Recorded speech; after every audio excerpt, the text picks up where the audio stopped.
We are going to record this. Okay. Here we go. I have to do it. Okay. So first of all, I would like everyone to do a self-appraisal challenge. This is really neat. We do this with our team probably once a quarter, just so you kind of know a little bit more about yourself and kind of what you're looking for as far as changing and growing for 2020 and on to next year. So if you want, you can take your time and kind of message us in a chat box, or if some of you want to kind of say what this is. I know a couple of you have already done it with Team Legacy. But the self-appraisal challenge, what you'll do is you'll take a moment to kind of compliment yourself and say, what am I exceptionally good at? Like, what is one thing that makes me an amazing business partner or amazing realtor, an amazing spouse or parent? What are you really, really good at? And then what are your goals for the upcoming year? Those can be personal, they can be business-minded. And then where do you think that you can improve your current skills and ability to meet those goals?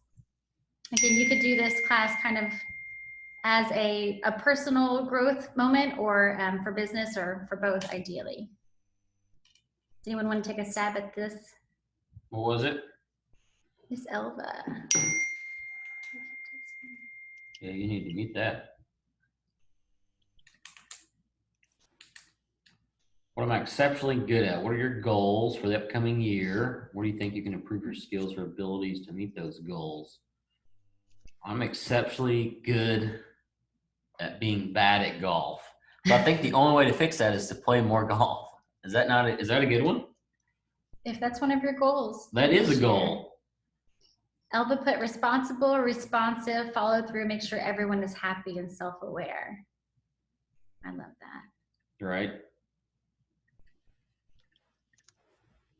And then everybody, I wanted to kind of explain Sean Kokoska's the inner MIC. It's M-I-C. It stands for my inner cynic. The first thing that your inner cynic does is tell you, usually it's you never trust your first thought when we're talking about mindset. Like, just like when Amanda said, okay guys, let's someone jump in here and tell me what you're exceptionally good at. I guarantee, because I did the same thing, your inner cynic said, oh no, do not say anything. Don't do it, right? So the neat thing about your inner MIC is that you cannot control your initial thoughts or reactions to really anything, right? So what you're going to have to do is train your mind to act on your second thought. So your inner MIC, my inner cynic, you cannot control your initial thought, but you can control your second thought.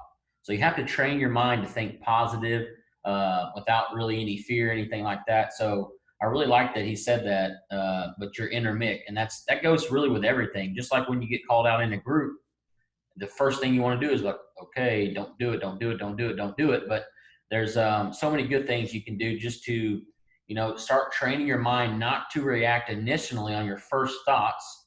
And the neat thing is you can choose your second thought and start training your mind to choose the second thought that you think, or your second reaction or something like that. So when someone gives you, bad news on an appraisal, you want to immediately think, my goodness, I worked so hard for this and now we're going to end up, killing the deal over the appraisal.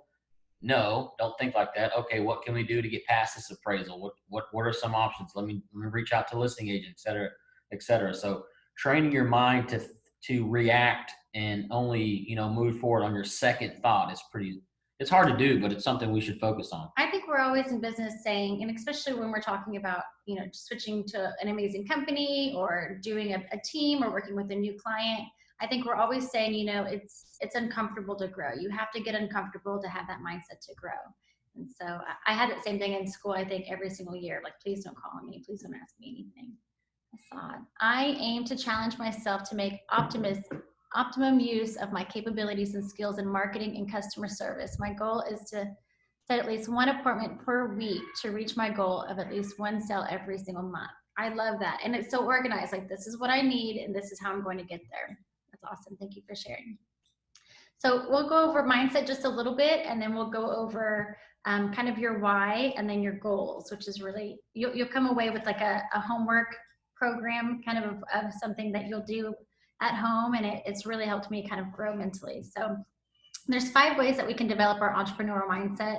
One is improve. So for us, I think that successful entrepreneurs never think that they know it all. I feel like we're always in the learning phase. You know, even 9 years in real estate, I feel like every other week I'm like, oh my gosh, did that really happen? Or what can we do to fix and prevent that from happening again? Or what's the newest program out there? Or how can we use technology to be a better realtor?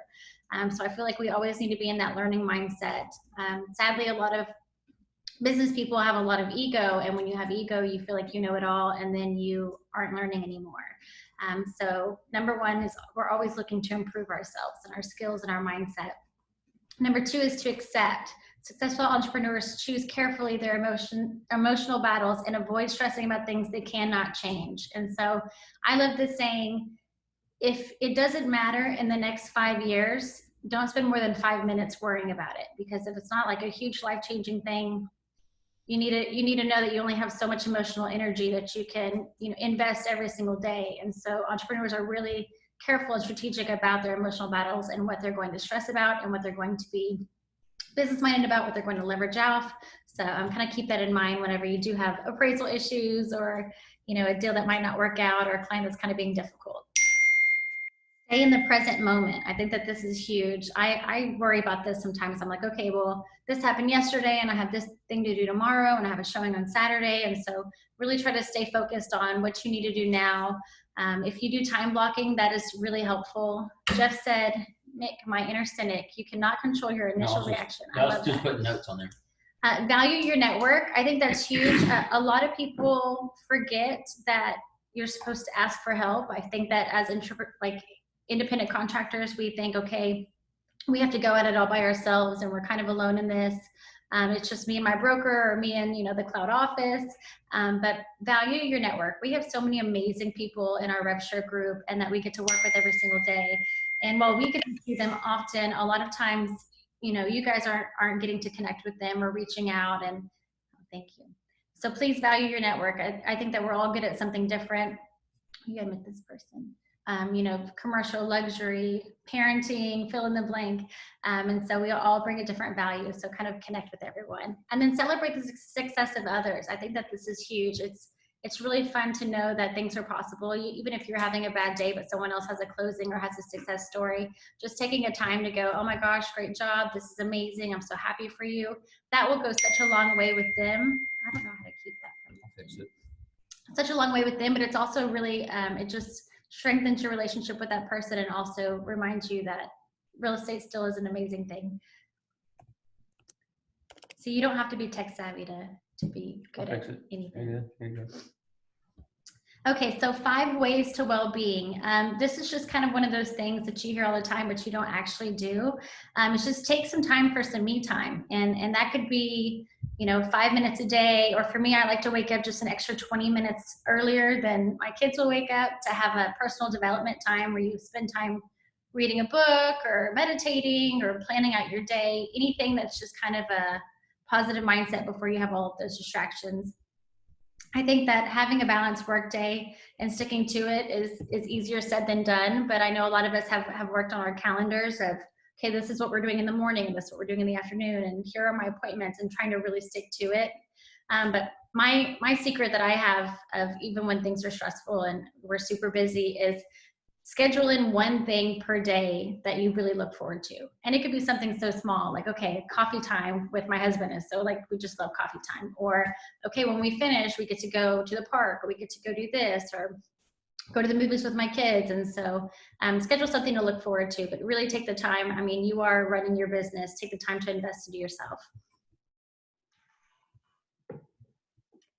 So this is really neat. This is the 2 different types of mindsets. And I think most of you probably lean one way or the other, but I want you to kind of put in the chat box if you want to, which way you relate most to. One is the fixed mindset and one is the growth mindset. So a fixed mindset is, I'm either good at it or not. We are all born with certain God-given abilities, like I'm really smart, or I'm really agile, I'm really athletic, I'm really coordinated. And if I'm not naturally really good at those things, I'm probably just not meant to do them. So an example of that would be, if you were not really good at math and you would go to school and math would be really hard for you, it didn't make you feel smart when you tried to do math because you weren't really good at it. And so you would almost like stay away from that and go, no, I'm just going to not do that. Or I'm going to avoid this thing that makes me uncomfortable because I'm not good at it. Thanks. A growth mindset is someone who thinks this is a challenge, like challenge accepted, go time. And so they think the harder you work at something, the better you'll be at it. And so they don't see it as a negative thing that they're not good at something right away. They see it as a challenge. Assad says, growth mindset, always feel energized by challenge. Yes, like mix it up, something new to kind of work on. And I feel like if you do have that mindset of growth mindset, you'll always be trying new things. You'll always be growing. What's really neat is they've done a lot of studies with people. I mean, think about your valedictorian from high school. Where are they right now? Are they, I mean, statistically, they were the smartest kid in your class. Are they millionaires?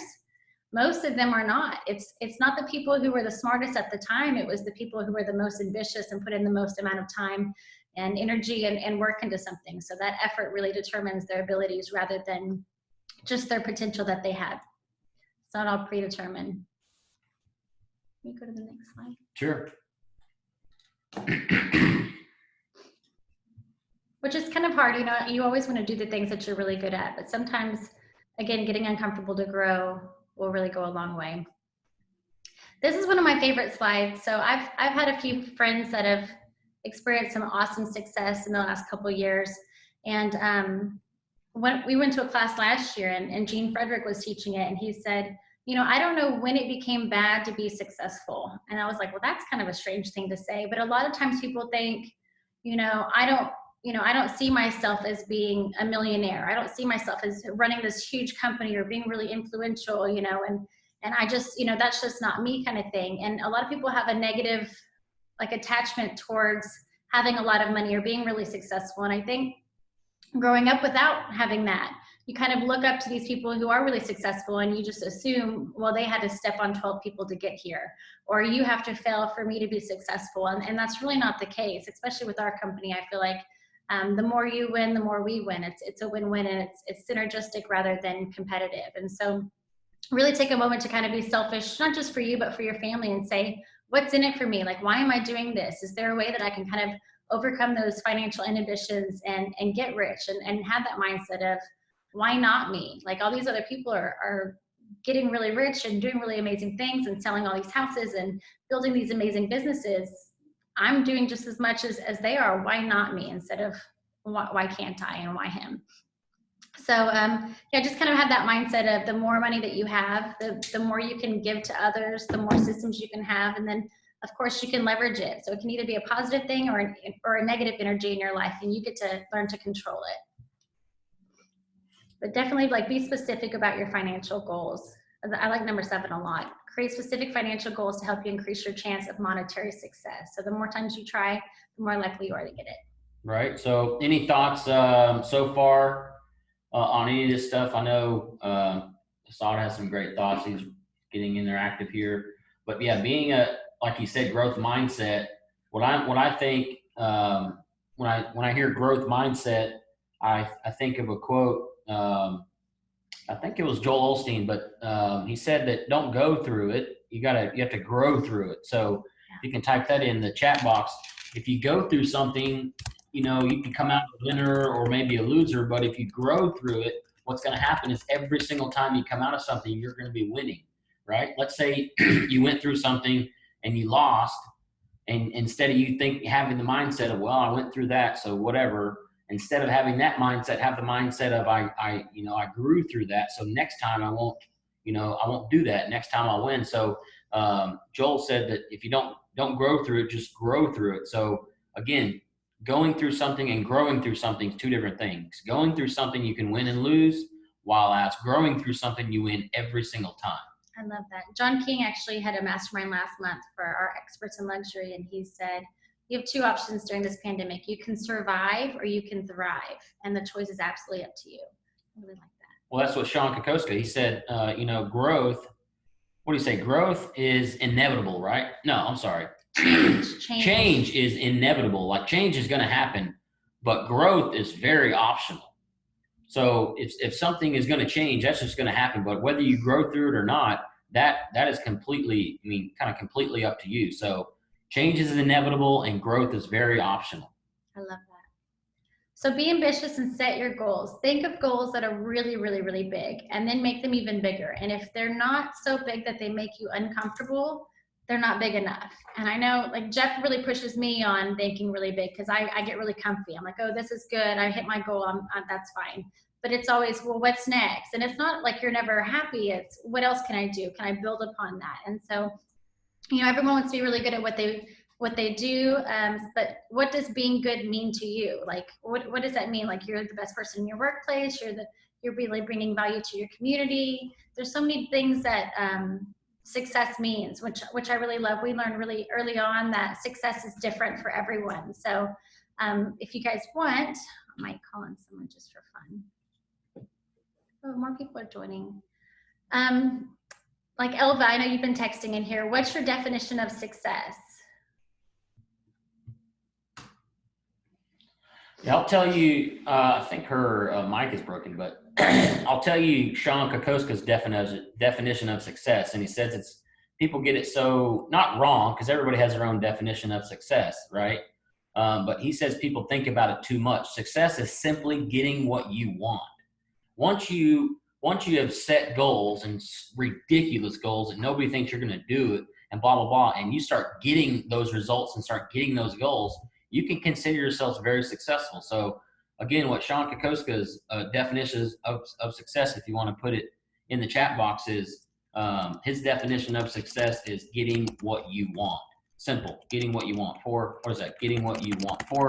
Four words, right? What I love though is getting what you want is so different. I mean, getting what you want might be my kid gets into a certain school, or I can now fit into a size whatever pants, or I can now run 5 miles, or it could be I made $1 million, or I got to help 5 different people. I know Rob's big thing right now is he wants to create 100 millionaires, and that's his big goal for the next couple of years. And so everyone's definition of success is different, but how we get there is about the same. So like I said, talent only goes so far. You need ambition. You need to be relentless with your goal. Yeah, make it more about you. Yeah, so be relentless, set really big goals, and then hold yourself to the highest standard. Like, go, okay, I'm going to hit this. And what I've found really early on is if you share your goal with friends or families or colleagues and kind of say, hey, maybe not hold me accountable and call me out if I fail, but just by you saying, hey, this is my goal. Like for us, our rev share group goal was 500, and we told everyone. And 2 years ago, it was like, oh my gosh, that's never going to happen, right? And now we're like, okay, now our goal is this, our goal is that. Or we want so many icon agents, per state. And so set your goal and then tell a friend or a family member about it and kind of get them involved. I know for our Wells chart, we have it put up and we tell our children, okay, well, when we get to this, we're going to Disney, or when we do this, we get to get a new car, fill in the blank. And so just having that third party validation will kind of hold you accountable, and it makes it more fun on setting big goals. Next. Oh, Elva put, my definition of success is trying hard enough that I will not have to deal with fear of missing out tomorrow. And that's great. The only thing, and everybody's definitions of success is different, but the only thing that I would say, Elva, since we're talking about mindset, is that word trying that you put, that should be deleted out of your vocabulary. You're never going to try to do something. You're either going to do it or you're not going to do it, right? So that's something that Scott, what's his last name? Scott Lewis, right? So Scott Lewis says he did a whole 30-minute presentation on one word, and it was try. And I was like, well, this is going to be boring, right? But oh my goodness, the whole time I was like, my goodness, he had everything to say. But basically, the long story short, delete the word try or trying out of your vocabulary. You're either going to, work hard enough that you won't have FOMO tomorrow, or you're not going to work hard enough where you're not going to, just try to train your mind to get rid of the word try. Just like I just said, try to train your mind. Just train your mind to do that. And then again, that has to go with, some of you guys are just jumping on here after, so I'll explain my inner cynic, your inner Mick. I'll explain that again because I think it's important, but also some people didn't hear that earlier. But your inner Mick basically is my inner cynic. That's what that stands for. And you cannot control your initial reaction or thoughts to anything, right? But you can control your second reaction or your second thoughts to something. So it's always good to train your mind to react to your second reaction, or if something is bad, obviously go with your gut, right? That's not what I'm saying to do, but when something negative happens to you and you immediately have a thought or a reaction, that's called your inner cynic, and you can't control that initial thought. But what you can do is control the second thought. So work on controlling and adapting to your second thought. Something that seems really obvious, but we tend to kind of forget is the best way for you to have a strong why and hit your goals is to know exactly what you want. And that could be listing it out. I'm going to give you guys like a fun project after this. But one of it might be to have a vision board. I know that we have vision board parties every single year, and it's so neat to see some of the things that are on our board come true. And what's really interesting is every single year our vision board changes. And I don't know if it's because we've hit those goals or our priorities have changed or your perspective of life or goals have changed, but know what you want and know exactly what you need to get there. This also means knowing your strengths and weaknesses. So know what you're really good at and know what systems you might need to put in place or people or leverage you might need to place to get to where you need to be. So goal setting is very detail oriented, and it's based on, like, just like Elvis said, results driven. So it's every achievement you need to know, this is what I need to do, be specific about it. Successful people have an unwavering faith in themselves. Like, okay, I didn't do it this time, but next time's going to be the time, or next year's going to be my year. Every single year is going to get a little bit better. So use those subconsciously. Our mind is so strong. If we stay positive and we stay persistent, it's just inevitable that you're going to Right. get there. And when's the last time you met a super successful person that you just couldn't, that just was kind of negative or whatever that may be? So I liked when she said successful people have an unwavering faith in themselves. They already knew it was going to happen.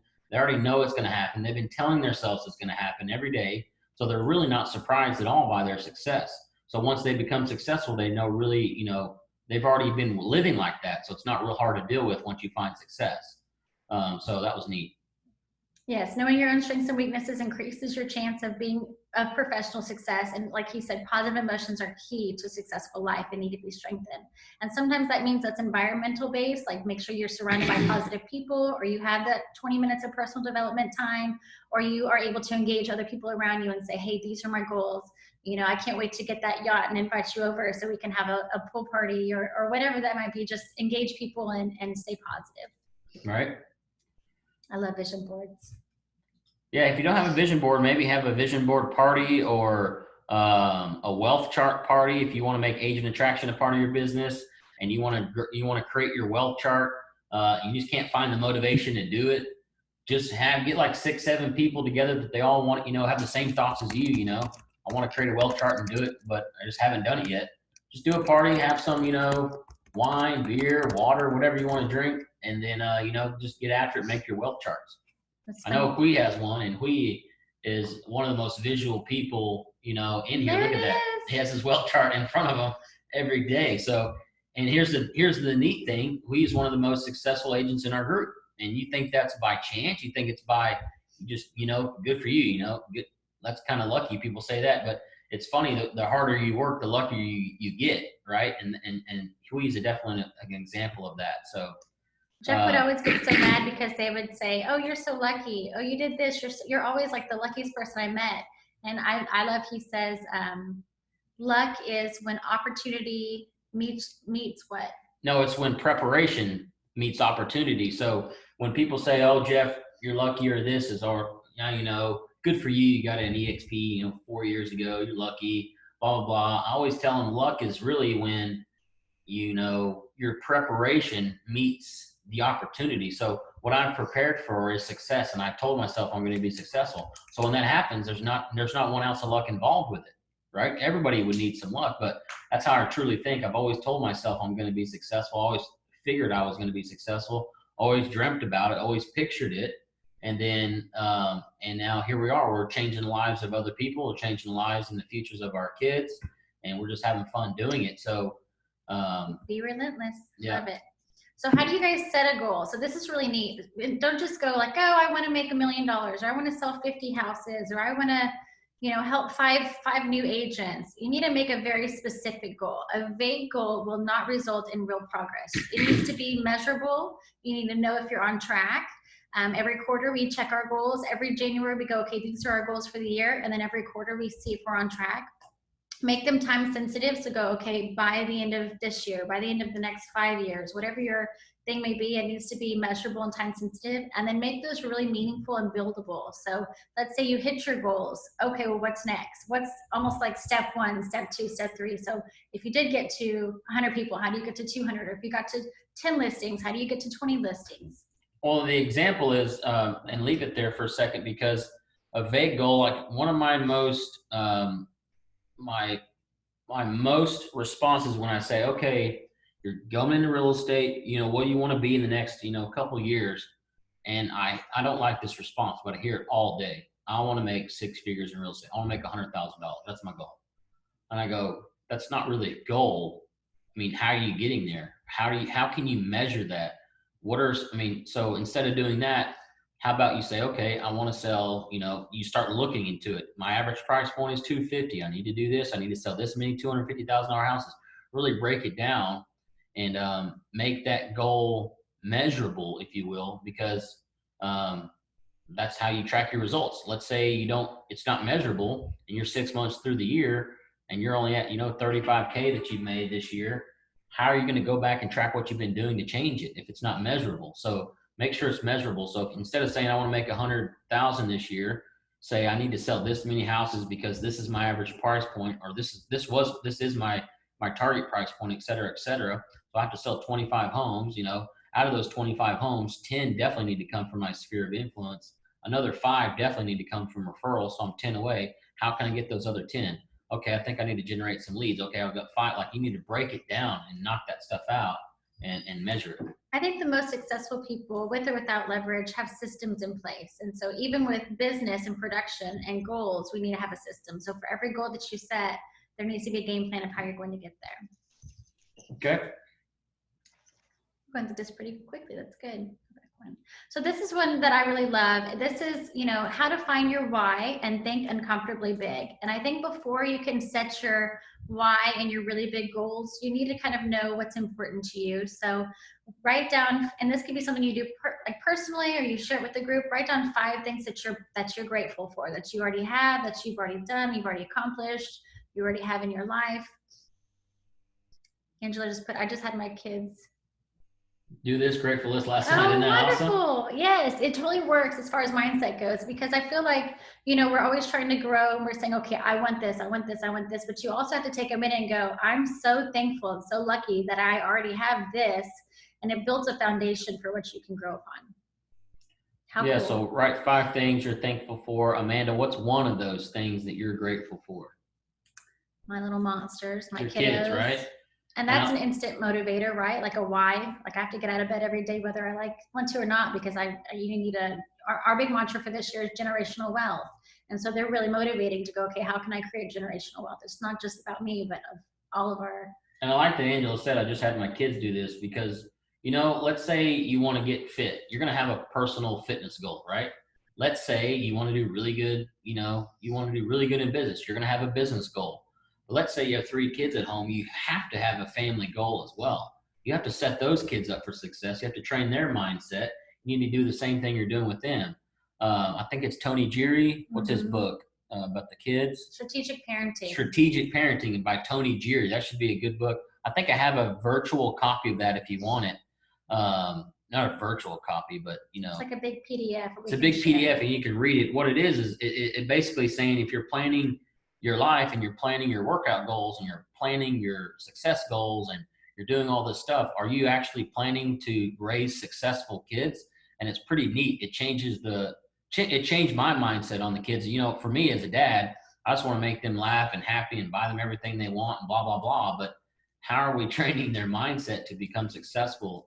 So that was neat. Yeah, it's called strategic parenting. And it's not just how to, raise them and make sure they're survived and they're positive people. It's how to make sure they are on the right business-minded path that you want to be. And it's really neat because you help them create these goals and mindset to where you don't have to babysit and go, oh, are you sure you want to date that guy? I mean, they're making that decision of these are the 10 things that I want in a husband. And if you don't meet 7 of those 10 things, I don't want to date you. And so it's treating them like an adult even when they're 4, which is interesting. Oh, cool. I threw it on there. Look at you. I didn't mean to do that. But yeah, here it is. It's 82 pages. Hopefully, I don't know. I don't think they're seeing this. Are they? Yes. Okay. Anyway, it's 82 pages, and it's basically strategic parenting. I don't know how the heck that's on We'll there. find a way to share that I'm with you. going to. Kathy, it's awesome because they decide on their own, because you know how kids are. If mom says it, it's never going to happen, of what's important. But you're instilling goals and values into them really early on, and they'll feel like it's their idea. I don't know. How to get back to our presentation. I don't know. I'm going to do this. My computer. I think we can share that on our Facebook group. Yeah. So we're going to quit the preview. Maria said, especially 20-year-old, yes. All right. I feel like even at 13, I thought I knew everything. My poor mom. Yeah, that is true. Did you find it? I'm going to get it back. I quit my mail. Maria, my poor mom. What is it? Maria put my poor mom. I love it. All right. All right. This is fun though. I feel like, we're always talking about real estate and production, but if you don't have like the right mindset to think really big, it's just, you're never going to hit those big goals or get to where you actually. You're back here? Is this where we were? Go back one more. All right, my bad. Okay, yeah, you can skip that one. Yeah, so write down 5 things that you're grateful for, and that could be part of your homework, which is really fun.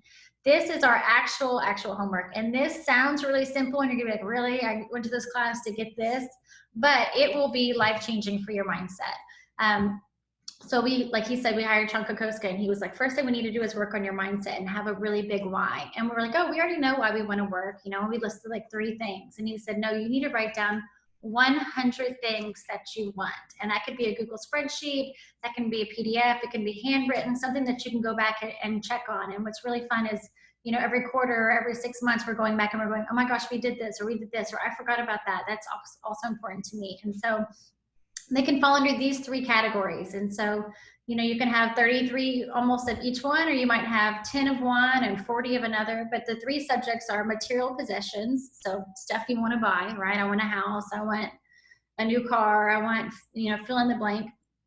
Personal achievements, that could be anything. That could be, I want to be able to run 5 miles. I want to be able to do the splits. I want to be able to teach my kids Chinese, or whatever your personal achievement might be, something that's important to you. And then business achievements, that can be, financially, that could be, I want to create a team, or I want to sell 20 houses this year, or I want to recruit X amount of people, or create so many millionaires. And so write down 100 things that you want. And Jeff and I, what's really interesting is if you plug in your family with this, or your friends, you learn so much about each other. So Jeff and I both did this project, and the first 25 or 30 items, you're like, okay, I know I want that, and I want this, and it would be really nice to have a beach house, and I would love one of these, and I want to learn how to do this.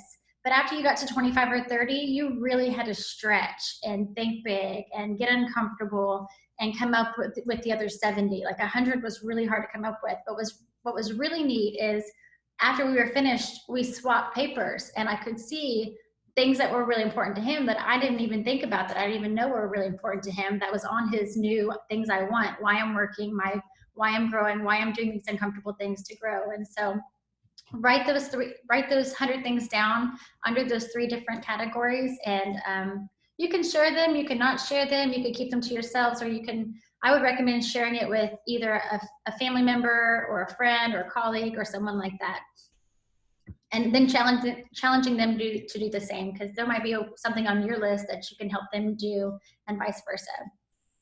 So on the goal setting, once you write down your 100 things, perfect, thank you. He just posted the book.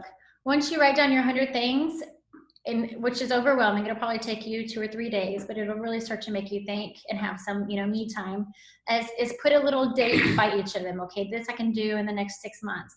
This I could do in probably 2 years. This I can do next week, or I can do now. So know how and when you're going to get there.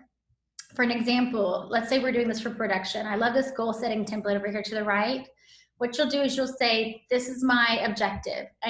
And for us, we use the word expectation, and it'll be on the next slide, of instead of, oh, I hope I get there, or this is my goal, and it's, like shooting for the stars kind of thing.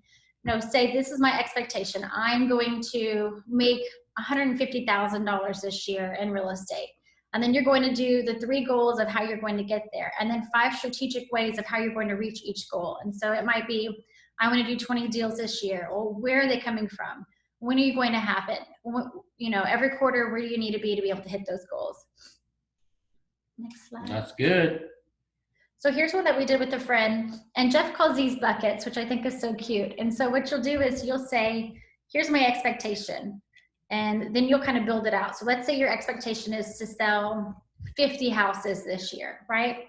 Because again, if you do a goal, it might not really happen, but they're called ETAs, expectation, target, and then the actions you're going to do for each target to make sure you get there. And so here's some ones that we did, and he said, I really want to build up a network. I want to collaborate with people. I want to make $200,000 a year.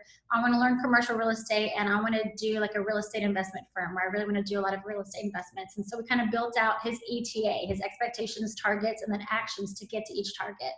But for you, this was Mikey's. Mikey's? Yeah. Very cool. For you, it might be, I want to sell 50 houses, which sounds, again, uncomfortably big, right? But you can go, okay, so I'm going to, thanks for the book.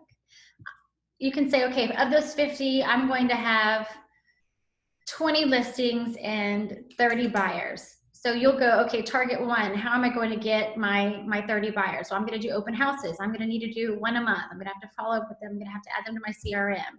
Let's say for more buyers, another target of getting buyers might be, I need to close at least 2 per month to be able to hit my target of 30 a year, right? I need leads off of my listings because I'm going to have 20 listings. I need to make my phone calls, my prospecting, my open houses.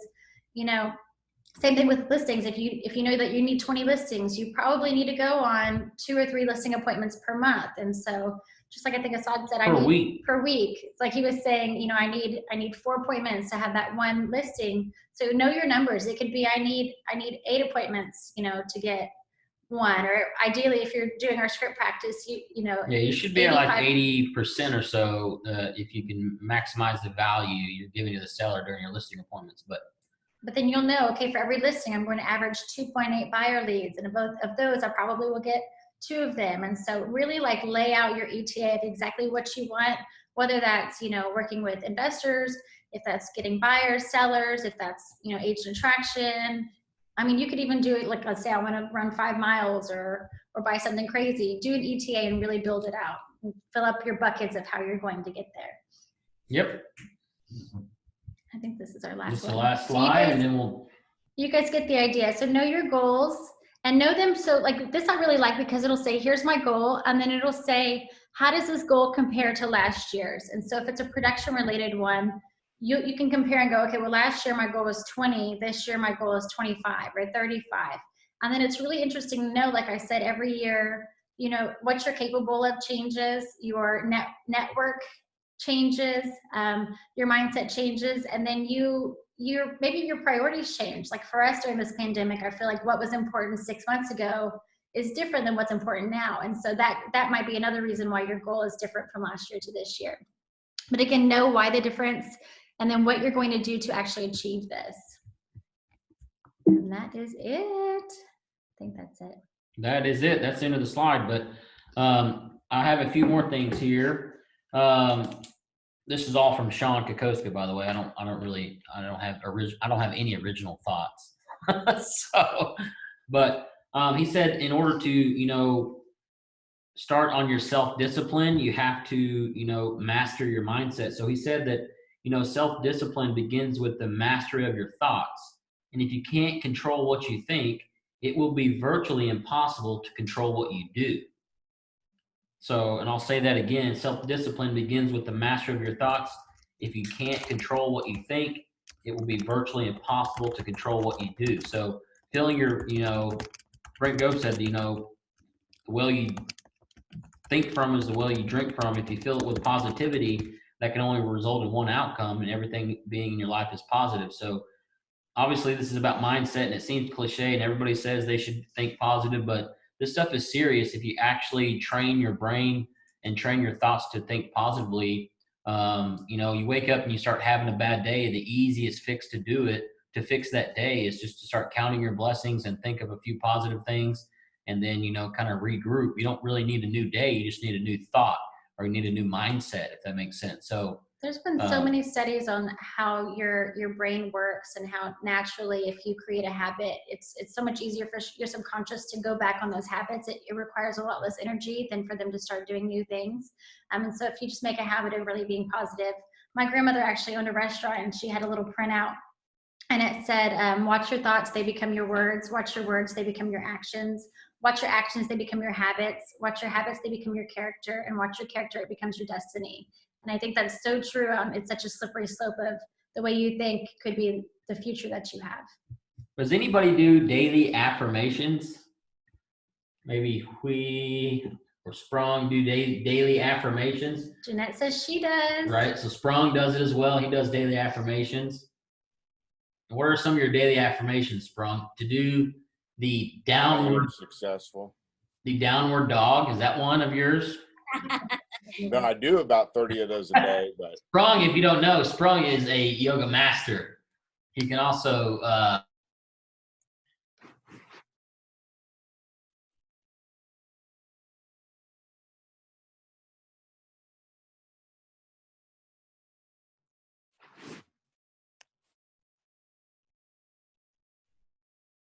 do it. Jeanette says every day get better and better. I love that. Something so simple, right? 1 + 1 is 2, + 1 more is 3. All right, here is Sean Kokoska's daily affirmations. I'm going to read it. I don't think you can type it all in the chat box, but we'll leave with that. At 10:30, we have the I conversations and the agent leadership meeting every single day or every Friday at 10:30. So make sure you jump on that. But here are Sean Kokoska's daily affirmations. I can try to send it if you guys are interested, but here they are. So every morning he says this throughout his morning me time. He says, all of my choices are in agreement with my desires. All of my habits are under my complete control. Every day I improve my willpower through persistent practice. Every day my willpower becomes stronger. Every moment of every day I'm becoming more and more disciplined. Exercising self-control gives me an immense feeling of accomplishment. I acknowledge my resistance and move forward anyway. And the most important one, I always do what I say I will do. My word is my law. So those are his daily affirmations. And he's a pretty successful guy. If you don't know Sean Kokoska, look him up. But that was pretty neat. I love it. That's it. Unless anybody has any questions or concerns or anything like that. I challenge you all to go write your 100 things. I know it sounds crazy, but once you get to 25 or 30, you'll really start to see a change in your mindset. And then after you have your 100, you're like, wow, I really do want X, Y, and Z. How am I going to get there? And you'll start building out an ETA plan of how you're going to get there. And it's really fun. Share with a colleague on here and say, hey, I realize I want to do this and I want to have this. Do you want to team up? Or you want to hold each other accountable? And kind of go from there. But we're always growing and learning together. And I love that we have a kind of a growth mindset for everyone in this group. I feel like we all are very like-minded and can grow together. That's going to be good. All right. Tuesdays at 10 a.m. we have agent attraction meetings. The Tuesday at 2 p.m. we have buyer script practice. Wednesday at 2 p.m. we have seller script practice. And every Friday at 9:30 we have these Friday mastermind sessions. So make sure you jump in and get adapt to it and plug yourself in. So all right. Let's make it a great weekend. What'd she say real quick? Thank you. Love it. Great class. Thank you. All right. We'll see y'all in the auditorium. I'm heading that way. See y'all. Bye, everyone.